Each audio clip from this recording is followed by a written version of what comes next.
911, what's your emergency? Please help me, my husband. Oh God, someone's killed my husband. There's blood everywhere. Please send someone. Ma'am, I need you to take a deep breath. Is your husband breathing? No, he's not moving. I just came home and found him like this. Please hurry. He's there. Who would do this to him? Who would take him from me? Need backup at 1742 Westlake Avenue. Repeat, backup needed. Please, please. I've got you, ma'am. Just breathe. Stay with me. I can't. This account reconstructs a homicide investigation using patterns documented in similar cases where deception complicated the search for truth. Names and specific details have been altered. On April 8, 2025, at 6:23 p.m., patrol officers responded to a frantic 911 call from Elaine Mercer, who reported finding her husband David murdered in their suburban home in Westlake. Body camera footage from Officer Jason Reynolds captured the scene as police arrived. Elaine Mercer on the front lawn, mascara streaking down her face, collapsing into the arms of the first responder. "He's in there," she sobbed, pointing toward the house. "Who would do this to him? Who would take him from me?" Detective Layla Sharma, an 11-year veteran with the Westlake Police Department's Homicide Division, arrived 20 minutes later. What initially appeared to be a straightforward home invasion would soon become the most complex case of her career. If you're watching from the Westlake area, you might remember the headlines that dominated local news for weeks. But what wasn't reported, what couldn't be reported until now, was how quickly investigators began questioning the grieving widow's story, even as the community rallied around her. Subscribe now to follow this investigation as we reveal the shocking truth behind a murder that was anything but what it seemed. David Mercer, 45, was found in his home office with a single gunshot wound to the chest. The medical examiner would later determine he had been dead for approximately 2 hours before Elaine's 911 call. The house showed signs of disturbance. Drawers pulled open, papers scattered, suggesting a robbery or search for valuables. "I was at yoga class, then grocery shopping," Elaine told Detective Sharma, her hands trembling as she accepted a cup of water. "David works from home on Tuesdays. When I came back and called for him, I found him like that. Who would do this to him?" Everyone loved David.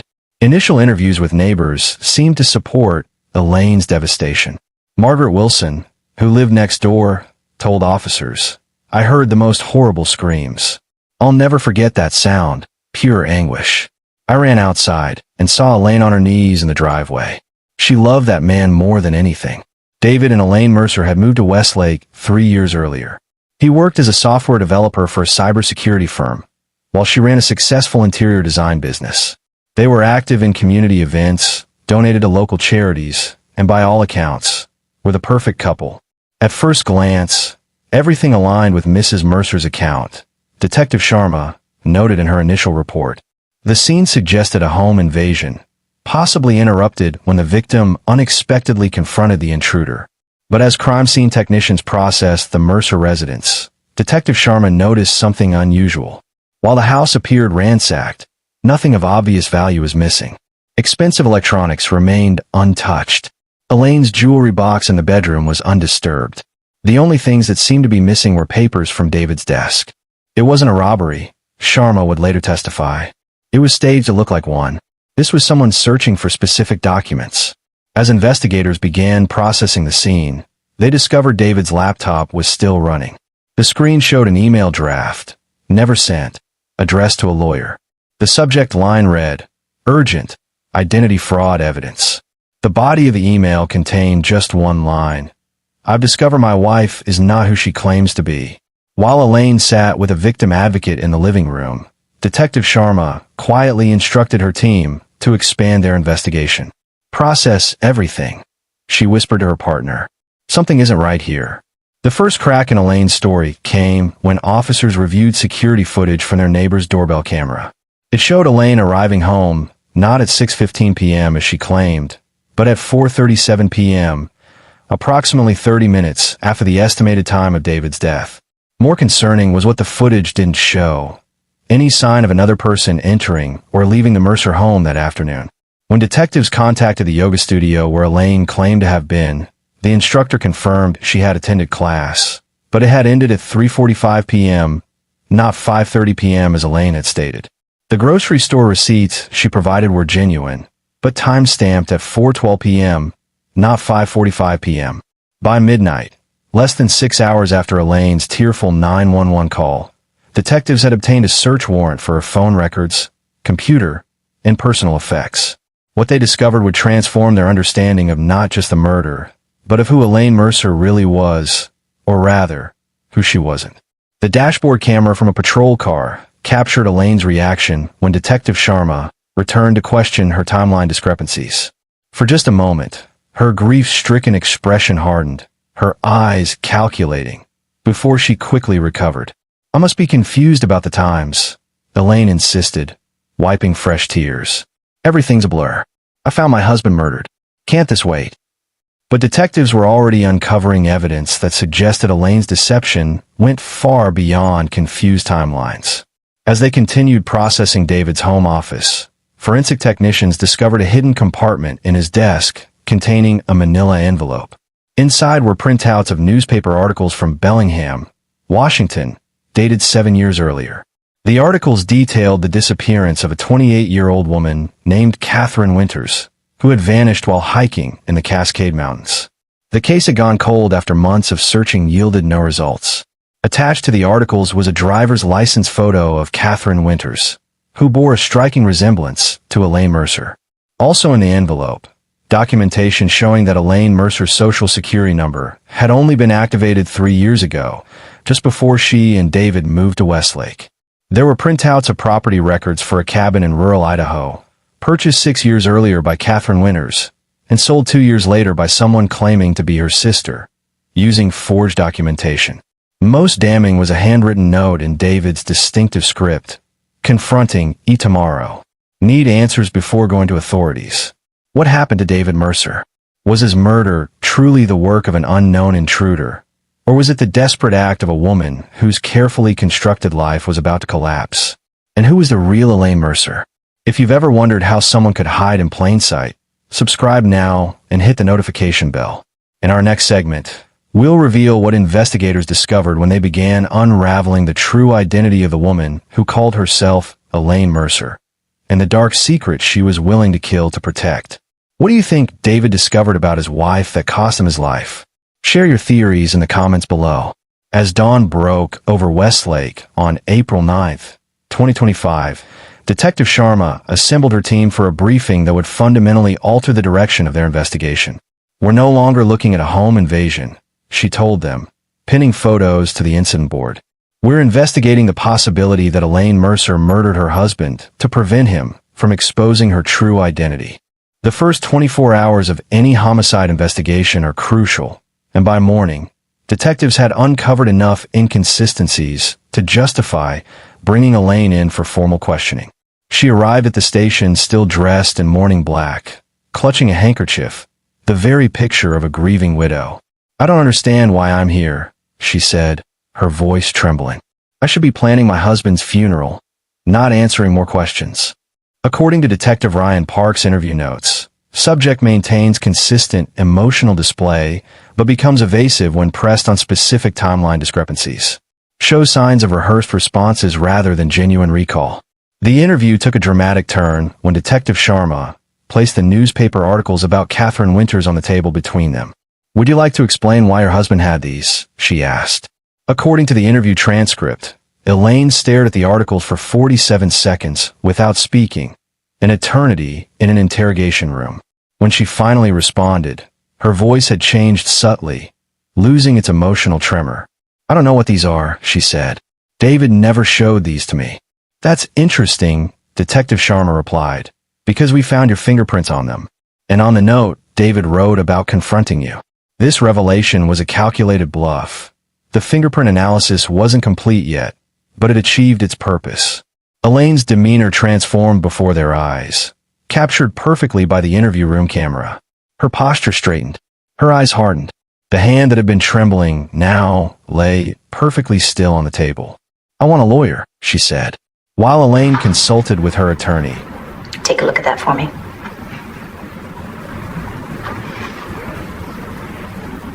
"I want a lawyer." "My life is..." In investigators continued piecing together the puzzle of her identity. They contacted authorities in Bellingham, Washington, where Catherine Winters had disappeared 7 years earlier. The Winters case went cold after months of searching. Detective Marcus Chun of the Bellingham Police Department testified in his deposition. Catherine was an experienced hiker who went missing during what should have been a routine day hike. Her car was found at the trailhead, but despite extensive search efforts, no body was ever recovered. Most of us assumed she'd fallen in a remote area we couldn't access. What made the case particularly tragic was that Catherine had disappeared just 2 weeks after being questioned in connection with a fatal hit-and-run accident that had killed a 12-year-old boy. While she was never formally charged, case notes indicated she remained the primary person of interest. We had circumstantial evidence placing her vehicle near the scene, Detective Chin explained. Paint transfer on the victim's bicycle matched her car model, but we needed more to make an arrest. Then she vanished, and the case stalled. The timing suggested a disturbing possibility. Had Catherine Winters staged her own disappearance to escape potential manslaughter charges? Forensic analysis of the Mercer home yielded another crucial piece of evidence. Hidden behind a false panel in Elaine's closet, technicians discovered a lockbox containing $15,000 in cash, a passport in the name of Rebecca Lane with Elaine's photo, and a handwritten journal. The journal entries are particularly revealing. Forensic psychologist Dr. Vanessa Torres noted in her assessment. They detail the methodical creation of the Elaine Mercer identity, including practice sessions for developing a new handwriting style, notes on fabricating a consistent backstory, and strategies for avoiding detection. One entry, dated approximately 3 years earlier, read, "David is perfect, successful enough to provide stability, trusting enough not to question inconsistencies, and socially isolated enough that his circle is manageable. His work in cybersecurity is ironic, so focused on digital threats that he misses the one sitting across the breakfast table." As investigators dug deeper into Elaine's background, they discovered that everything about her life before moving to Westlake was fabricated. The college degree she claimed to have, the records were falsified. The family she occasionally mentioned visiting in Colorado, they didn't exist. The interior design business she ran, it was legitimate, but established only after meeting David, using his connections and resources. She created Elaine Mercer from scratch. Detective Sharma testified. Every detail was carefully constructed to be believable but difficult to verify. The few clients who visited their home saw family photos, all digitally altered to insert her image into David's actual family gatherings. The most damning evidence came from David's email account. In the weeks before his murder, he had exchanged messages with a private investigator named James Morales. Their correspondence revealed that David had become suspicious after discovering discrepancies in Elaine's background while organizing their financial documents for a mortgage refinancing. Client reports finding inconsistencies in spouse's SSN usage history. Morales wrote in his case notes, submitted as evidence. Initial background check confirms anomalies. Identity appears to have been established approximately 3 years ago with minimal prior history, recommending deeper investigation into potential identity fraud. The final email from Morales, sent the morning of David's murder, contained a bombshell, facial recognition match found, sending a full report with supporting documentation. Recommend caution in confronting subject given circumstances of original disappearance. Attached was a comprehensive file linking Elaine Mercer to Catherine Winters, including driver's license photos, distinctive scar patterns, and dental records obtained through insurance claims that David had access to as the primary policyholder on their health insurance. According to the forensic analysis of David's computer, he had opened this email at 3:52 p.m. on the day of his murder, approximately 15 minutes before Elaine arrived home, not at 6:15 p.m. as she had initially claimed. The evidence suggests David Mercer discovered his wife's true identity that afternoon. Prosecutor Elena Vasquez stated during the preliminary hearing. He learned not only that she had been living under a false identity, but that she was potentially responsible for the death of a child in Washington state years earlier. When confronted, she made a split-second decision that ending his life was preferable to having her carefully constructed new existence destroyed. The ballistics report provided the final piece of the puzzle. The bullet that killed David matched a 9mm Glock registered in his name, a gun that was missing from the scene. According to friends, David had purchased the weapon 2 years earlier for home protection, keeping it in a biometric safe in his office. Only 2 people had access to that safe. Detective Park testified, David Mercer and his wife. As Act 2 of this investigation closes, the question is no longer whether Elaine Mercer killed her husband, but what dark path led Catherine Winters to become Elaine Mercer, and what really happened on that mountain trail 7 years ago that set this tragedy in motion. What would drive someone to completely abandon their identity and create a new one? And how did David Mercer finally uncover the truth about the woman he thought he knew? The answers and the full extent of Catherine/Elaine's deception will be revealed in our next segment. Do you think Catherine Winters planned her disappearance all along, or was it a spontaneous decision after the hit and run? Share your thoughts in the comments below. On April 12, 2025, 4 days into the investigation, Detective Sharma received a call that would transform the case entirely. This is Detective Marcus Chun from Bellingham PD. The caller identified himself. I'm on my way to your jurisdiction with evidence you need to see in person. It's about Catherine Winters, and it's worse than we thought. Within hours, Detective Chun arrived at the Westlake Police Department with a case file that left even the veteran detective stunned. What they had uncovered wasn't just a woman who had faked her death to escape potential manslaughter charges. It was something far more calculated and disturbing. We reopened the Winters disappearance case after your inquiry, Chun explained during the joint briefing. Something about it never sat right with me. The timing was too convenient, vanishing just as we were closing in on the hit and run. So I went back to the beginning, re-examining evidence we'd collected from her apartment 7 years ago. According to Chun's report, investigators had initially focused on the hiking trail where Catherine was last seen. But stored in evidence was a laptop recovered from her apartment that had never been fully analyzed due to encryption issues. Technology's advanced since then, Chun explained. Our cyber unit finally cracked it last night. What we found was essentially a blueprint for disappearing. The laptop contained detailed research on creating new identities, evading digital footprints, and establishing credit histories. More disturbing were the notes on selecting transition targets, wealthy, socially isolated individuals who could provide resources and legitimacy to a new identity. This wasn't a spontaneous disappearance after a tragic accident, Chun testified. Catherine Winters had been planning to vanish for at least a year before the hit and run. The accident just accelerated her timeline. The revelation that transformed the investigation came when forensic accountants discovered a pattern of systematic theft from Catherine's former employer, Northstar Financial Services, where she had worked as an investment advisor. Over 3 years, she had embezzled approximately $1. The revelation that transformed the investigation came when forensic accountants discovered a pattern of systematic theft from Catherine's former employer, Northstar Financial Services, where she had worked as an investment advisor. Over 3 years, she had embezzled approximately $1.7 million from client accounts, using sophisticated methods to conceal the transactions. She was siphoning small amounts from dozens of accounts, primarily belonging to elderly clients unlikely to notice discrepancies, explained forensic accountant Sophia Rivera.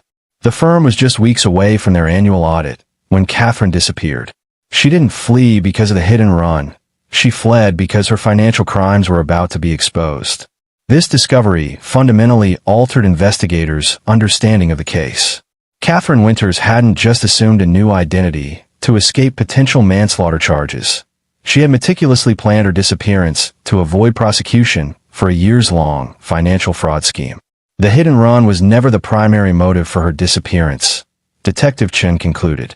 It was just the final catalyst that forced her to execute a plan she'd been developing for months. The most disturbing evidence came from a hidden folder on Catherine's laptop labeled Phoenix Protocol, her personal name for her rebirth strategy. It contained detailed evaluations of potential targets who could provide her with a new life, including photographs and personal information for 3 men, one of whom was David Mercer. She had been stalking David for months before her disappearance, Detective Sharma testified. His profile in the folder noted his recent divorce, his financial stability, his work in cybersecurity, and most importantly, his exploitable loneliness. She had mapped out his entire routine, including the coffee shop he visited every Tuesday morning, where they accidentally met 6 months after her disappearance. When confronted with this evidence during interrogation, Elaine's composed facade finally cracked. Security footage from the interview room captured the moment, her expression shifting from calculated defensiveness to cold pragmatism as she realized the extent of what investigators had discovered. "You have no idea what it's like to be trapped in a life you never wanted," she said, her voice suddenly devoid of the emotional tremor that had characterized her previous statements. Catherine Winters was a mistake. Elaine Mercer was a correction. It was the first genuine statement she had made since her arrest. The investigation took another dramatic turn when ballistics experts made a crucial discovery about the murder weapon. The bullet that killed David matched not only the type of gun he owned, but contained microscopic striations consistent with a silencer, a modification not included in David's original purchase. This wasn't a crime of passion or a spontaneous reaction to being discovered. Firearms expert Dr. James Wilson testified. The use of a silencer indicates premeditation. Someone had modified that weapon well before the confrontation occurred. When investigators searched the storm drain 2 blocks from the Mercer home, they found both the murder weapon and the silencer, wiped clean of prints but containing trace DNA that matched Elaine's profile. She came prepared for the possibility of discovery, Detective Sharma noted in her case summary. The question is whether she had always planned to eliminate David once he had served his purpose, or if his discovery of her true identity forced her hand. The answer came from David's own digital footprint. In the weeks before his murder, he had been researching identity theft and fraud, initially focused on protecting their financial accounts, but gradually shifting toward investigating Elaine herself. His search history revealed queries about verifying educational credentials, requests for information from alumni associations where Elaine claimed to have studied, and eventually, consultations with private investigators specializing in identity verification. David Mercer wasn't just suspicious of his wife. Digital forensics specialist Kevin Zhang testified. He was methodically building a case against her, documenting every inconsistency he found. The tragic irony is that his background in cybersecurity gave him the skills to uncover her deception, but also made him dangerously overconfident in his ability to confront her safely. The final piece of the puzzle fell into place when investigators discovered a storage unit rented under yet another alias, Rebecca Lane, containing everything Catherine/Elaine would need to disappear again: cash, identification documents, disguise materials, and a detailed exit strategy with multiple international destinations mapped out. This wasn't just a contingency plan, Detective Sharma explained. The rental agreement was signed just 3 weeks before David's murder, and the unit contained recently purchased supplies. She was actively preparing to disappear again, suggesting she may have been planning to eliminate David regardless of whether he discovered her secret. Now, the question is no longer whether Catherine Winters became Elaine Mercer to escape her past, but whether David Mercer was always meant to be a temporary stepping stone in her ongoing reinvention, a means to an end that had reached its conclusion. What drives someone to not just change their identity, but to methodically select and exploit another human being as part of that transformation? And how many other lives might Catherine/Elaine have planned to assume if her scheme hadn't been uncovered? The answers, and the full extent of her calculated deception, will be revealed in our next segment. As Catherine Winters, now known to the world as Elaine Mercer, awaited trial in county jail, the consequences of her actions began to cascade across multiple jurisdictions. The joint task force established between Westlake Police and Bellingham authorities expanded to include the FBI's Financial Crimes Division, as the scope of her deception stretched far beyond a single murder or identity theft. We've identified at least 3 distinct criminal enterprises. FBI Special Agent Melissa Torres testified before a grand jury in May 2025. The original embezzlement scheme at North Star Financial, the identity theft and fraud involved in becoming Elaine Mercer, and the premeditated murder of David Mercer. Each alone would merit significant charges, but together they reveal a level of criminal sophistication rarely seen outside organized crime. The financial investigation uncovered the full extent of Catherine's embezzlement. The $1.7 million initially identified was just the beginning. Forensic accountants traced funds through a labyrinth of offshore accounts and shell companies, eventually identifying over $3.2 million stolen from elderly clients, many of whom had suffered significant financial hardship as a result. She specifically targeted vulnerable seniors with limited financial literacy, testified Nathan Goldberg, the current CEO of Northstar Financial. Many were widows or widowers who trusted Catherine implicitly. Some lost their retirement savings and homes. One client, Margaret Wilson, was forced to move into assisted living after losing over $200,000 that was meant to fund her in-home care.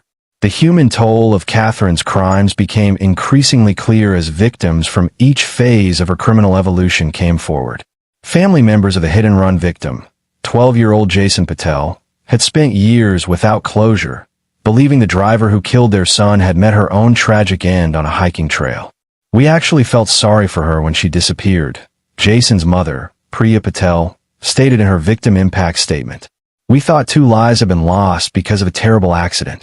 To learn she was alive all this time, living a comfortable life while we visited our son's grave. There are no words for that kind of betrayal. The investigation into Catherine/Elaine's background revealed a pattern of deception stretching back to her early 20s. Former colleagues described her as charming but elusive, always deflecting personal questions while showing intense interest in others' lives and financial situations. She was collecting information on all of us. Former co-worker Thomas Reynolds testified. What seemed like friendly interest was actually reconnaissance. She knew which clients were vulnerable, which colleagues might notice discrepancies, and exactly how to avoid detection. In hindsight, everything about her was calculated. As prosecutors built their case, the defense strategy shifted repeatedly. Initially claiming self-defense, arguing that David had become violent when confronting her about her identity. Catherine/Elaine's attorneys abandoned this approach when the evidence of premeditation became overwhelming. They then pivoted to a mental health defense, suggesting their client suffered from dissociative identity disorder.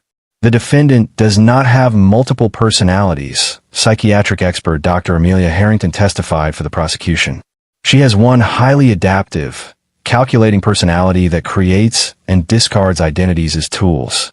This is not mental illness in the clinical sense. It's the methodical behavior of someone who views other people as resources to be exploited. The financial consequences for Catherine/Elaine began mounting even before trial. Civil asset forfeiture proceedings froze her known accounts, while victims of her embezzlement scheme filed lawsuits totaling over $8 million.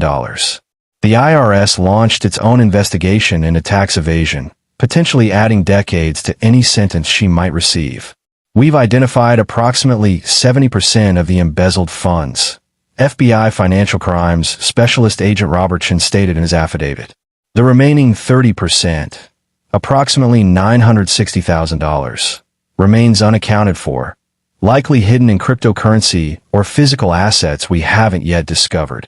As the trial date approached, Catherine/Elaine made one final attempt to manipulate the system.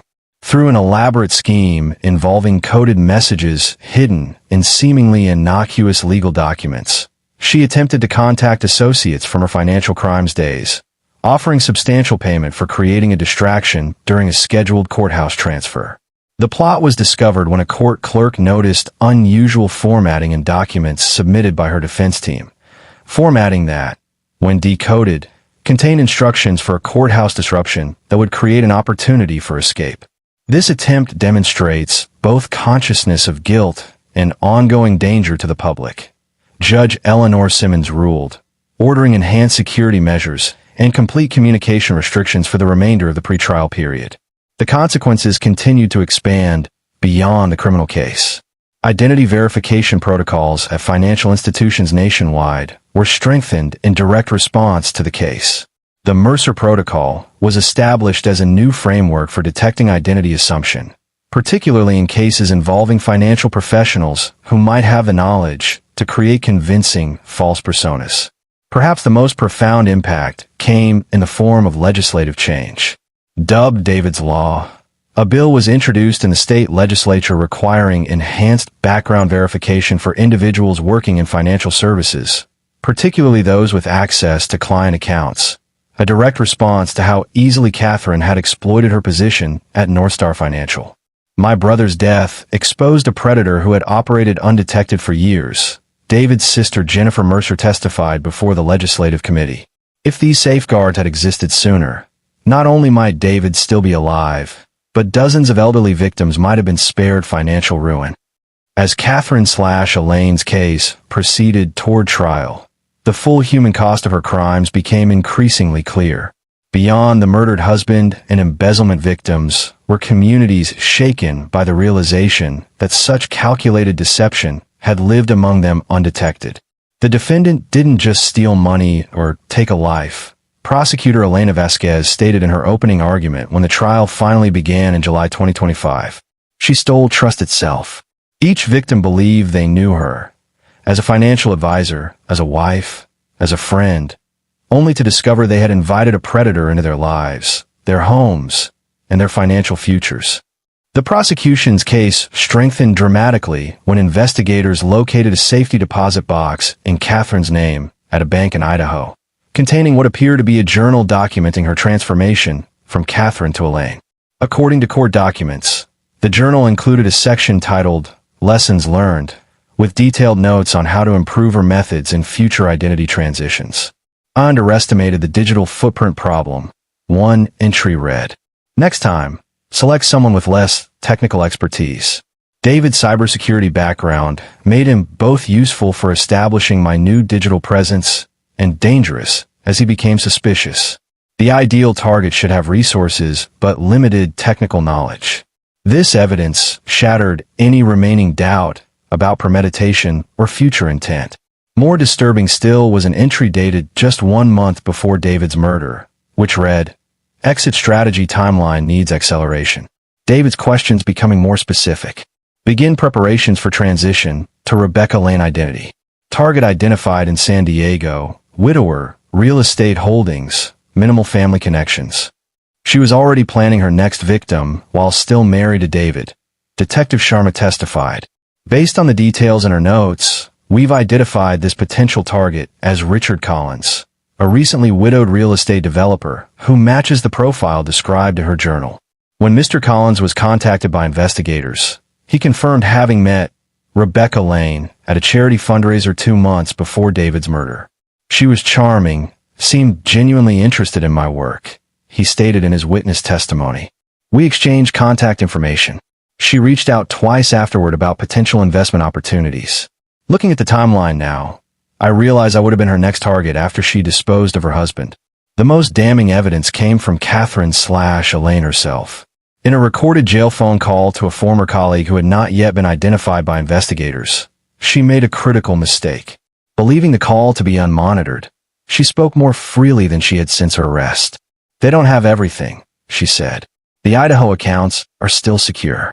If I can get the right jury, I might be able to sell the mental health angle. These people want to believe in redemption stories."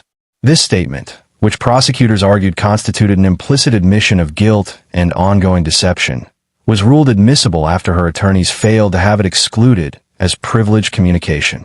At this point, the question is no longer about Catherine/Elaine's guilt, but about the justice system's ability to address a criminal whose entire life has been built on manipulating others' perceptions. How do you contain someone who views identities as disposable tools and other people as merely stepping stones to personal gain? What punishment could possibly fit crimes that span financial fraud, identity theft, and premeditated murder? And what can society learn from a case that exposes the frightening ease with which someone can shed one life and assume another? The answers, and the ultimate fate of one of the most methodical manipulators in recent criminal history, will be revealed in our final segment. Do you think someone capable of such elaborate deception can ever truly be rehabilitated? Share your thoughts in the comments below.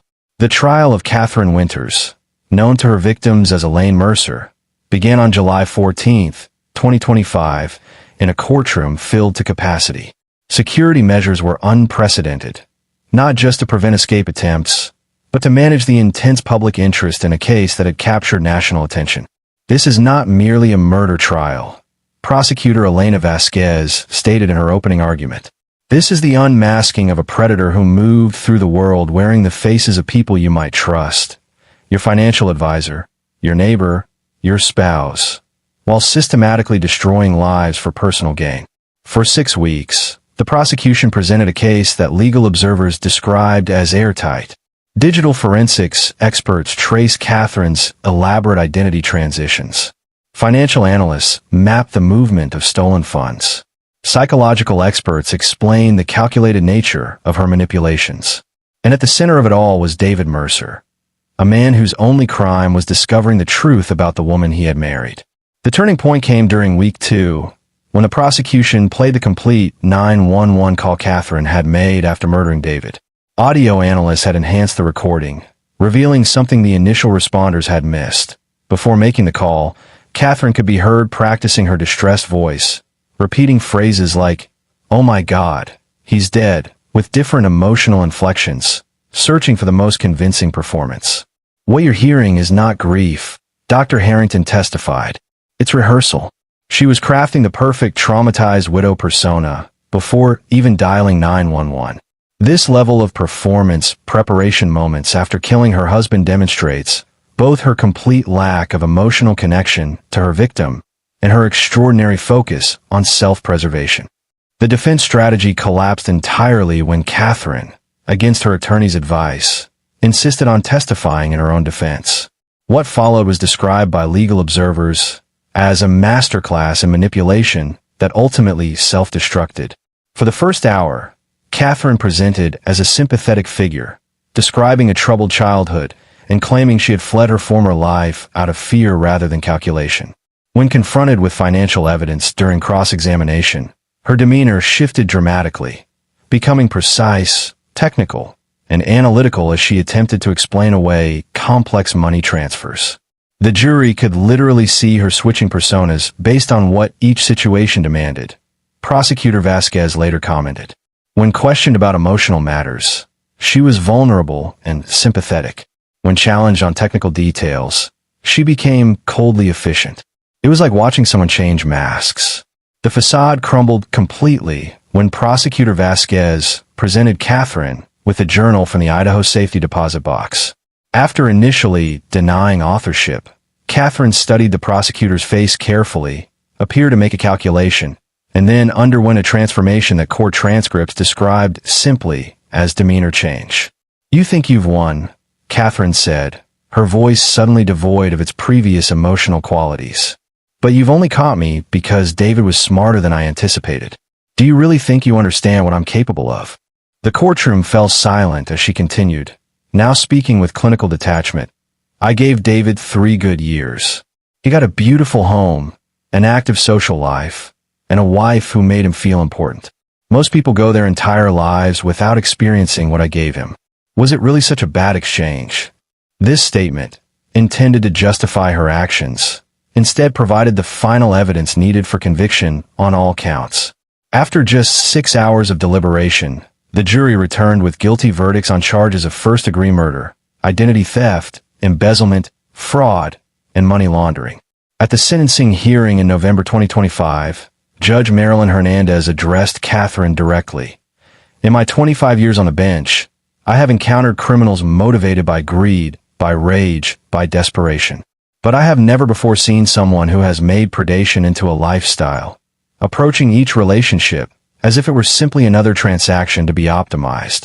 The judge continued, "The calculated nature of your crimes, the elaborate preparation, the psychological manipulation of victims who believe themselves loved, and your complete lack of remorse leave this court with no option but the maximum sentence available." Catherine Winters received life imprisonment without possibility of parole, plus an additional 45 years for the financial crimes. She was designated as a special management inmate, requiring enhanced security protocols due to her extraordinary manipulation capabilities and flight risk. The resolution extended far beyond Catherine's incarceration. The task force established to investigate her crimes continued identifying victims and recovering assets. By December 2025, they had located an additional $1.2 million in cryptocurrency wallets and offshore accounts, including funds hidden in a digital wallet whose password was concealed in a seemingly innocent recipe card in her kitchen.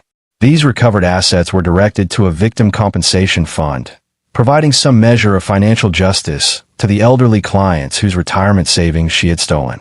The first disbursements began in December 2025, prioritizing victims with immediate medical and housing needs. The psychological impact of the case reverberated through law enforcement and financial security communities. The Winters Protocol was established as a new framework for identifying predators who operate through identity transformation and relationship infiltration, a recognition that traditional background verification methods had failed to detect her pattern until it was too late. What makes this case so significant, Dr. Harrington explained in her address to the American Psychological Association's Emergency Symposium in October 2025, is that it forces us to reconsider our understanding of predatory behavior. Catherine Winters represents an evolutionary leap in criminal methodology, combining the emotional detachment of a psychopath with the strategic patience of a deep-cover operative and the financial acumen of a white-collar criminal. The case also transformed how financial institutions monitor for fraud. The Mercer algorithm, developed based on Catherine's methods, was implemented by major banks in November 2025 to flag unusual patterns of identity creation, relationship formation followed by asset consolidation, and preparation for rapid financial extraction. For the families of Catherine's victims, the resolution brought answers but little comfort. At a private gathering following the sentencing, they shared stories of the people whose lives she had damaged or destroyed, not just how they had suffered, but who they had been before Catherine entered their lives. "My brother was brilliant with technology, but trusting with people," Jennifer Mercer said during this gathering. "Catherine exploited that trust in the most profound way possible. But I refused to let his death be remembered only as a crime. He built security systems that protected thousands from digital threats. He volunteered teaching coding to kids. He lived a life of creation, while she dedicated hers to destruction." The most unexpected development came in late November 2025, when Catherine requested a meeting with FBI investigators. In exchange for certain privileges, including access to financial publications and business news, she offered to help identify other predators operating with similar methodologies. "There are others using my techniques," she told Agent Torres during their first authorized interview. "Not many. What I do requires a particular combination of traits. But they're out there, and they're watching this case, learning from my mistakes just as I learned from studying others." This cooperation, while valuable to law enforcement, did nothing to reduce her sentence. As one prosecutor noted, her assistance isn't motivated by remorse. She simply enjoys the intellectual challenge and the attention. Even now, she's playing a game, just with different rules. Perhaps the most profound legacy of the case came through legislative change. By December 2025, 12 states had drafted versions of David's Law, creating enhanced verification requirements for financial professionals and improved protocols for identity confirmation in high-value transactions. The digital trail that ultimately exposed Catherine Winters transformed how investigators approach complex, multi-jurisdictional cases. The FBI's Digital Evidence Laboratory began using the Winters case as its primary training model for financial forensics, identity tracking, and digital evidence recovery.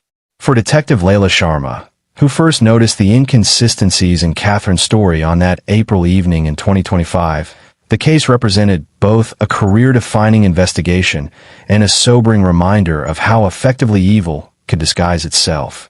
"What stays with me isn't just what Catherine did, but how long she was able to do it," Detective Sharma stated in her final case review. She moved through the world wearing a perfect mask of normalcy, building relationships based entirely on calculation rather than connection.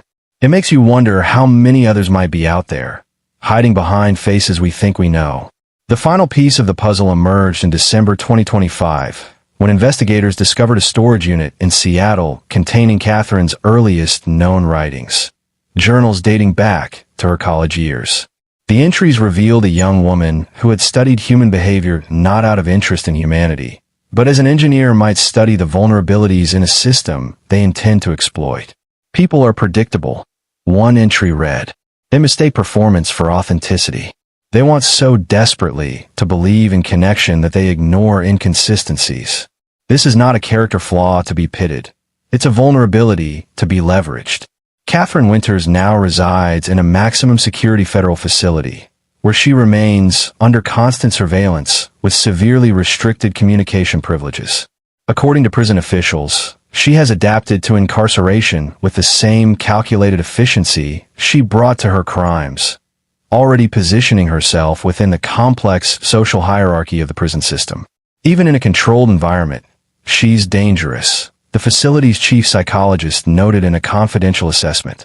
Not physically, but psychologically. She identifies vulnerabilities in both systems and people, then exploits them with extraordinary patience. We've had to rotate staff to prevent manipulation. For the public, the Catherine Winters case has become a cautionary tale about the masks people wear and the ease with which trust can be weaponized. Background verification services reported a 300% increase in requests throughout late 2025, and relationship therapists noted clients expressing what some have termed Mercer paranoia, a heightened suspicion of partners' unexplained behaviors or inconsistencies. Yet perhaps the most important lesson from this case is not about suspicion, but about the value of genuine connection. As David Mercer's sister Jennifer observed in her victim impact statement, Catherine studied human behavior, but never understood humanity. She saw relationships as transactions, trust as weakness, and love as leverage. In the end, for all her intelligence and calculation, she failed to grasp the one thing that makes life worth living: authentic connection to others. The woman who was Catherine Winters, then Elaine Mercer, and almost became Rebecca Lane has been contained, her web of deception dismantled, her victims honored through changes that may protect future potential targets. But the questions her case raises about identity, deception, and the dark potential of human calculation continue to haunt those who encountered her. A reminder that sometimes the greatest dangers were the most convincing disguises of normalcy. If you've been affected by financial fraud or know someone who has, resources are available through the National Center for Victims of Financial Crime. And if this investigation has raised questions about someone in your life, remember that while Catherine Winters represents an extreme case, her story underscores the importance of trusting your instincts when something feels wrong in a relationship. What other cases would you like us to investigate next? Share your thoughts in the comments below, and subscribe for more in-depth examinations of the cases that change how we understand criminal behavior. I gave him 3 good years. Was it really such a bad exchange?